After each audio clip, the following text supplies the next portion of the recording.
ভাই আমাদের কাছে রিসপেক্টার ব্যক্তি কি করছে ভাই? এটা আমাদের কাছে বিক্রি করছে। এগুলো কমপ্লিট হচ্ছে না। ওগুলো আমাদের যারা কমপ্লিট আমাদের ভিডিও তারা কি আসতে পারবে? না, পারবে না। তো ভাই হেডে সবাই কি করছে? যখন এটা কাপড় খুঁজে পাইছে? জি।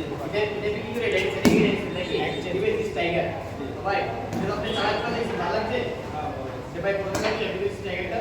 65 শুধু 65 থেকে তুমি যে ডিভাইস টাইগার ব্র্যান্ডের গাড়ি তার কিন্তু মাইলেজ এর মধ্যে ভাই টাকা একটু অবস্থা পিছে এটা একটু বড় আইডি লো সকলে দোয়া করবেন তিন নম্বর কত পিস করে শুরু হতে পারে দুইটা হচ্ছে দেন আল্লাহ ধরে বেটা সালমান ভাই আপনাদের তো উপহার দিতে পারে আর বেটা ভাত খামু দর্শক যারা মাদুদি বাস থেকে নেবে 20 টাকা ডিসকাউন্ট নেবে বলতে শীতলা বাড়ি বিট টাওয়ারের আন্ডারগ্রাউন্ড আমাদের সমান ব্যাংক গেলের তো যারা একজনের মধ্যে ফেসবুক পেজে বলে আমাদের ফেসবুক পেজে বলে আমাদের পাশে থাকবে সকালে ভালো থাকবেন সুস্থ থাকবেন আল্লাহ হাফেজ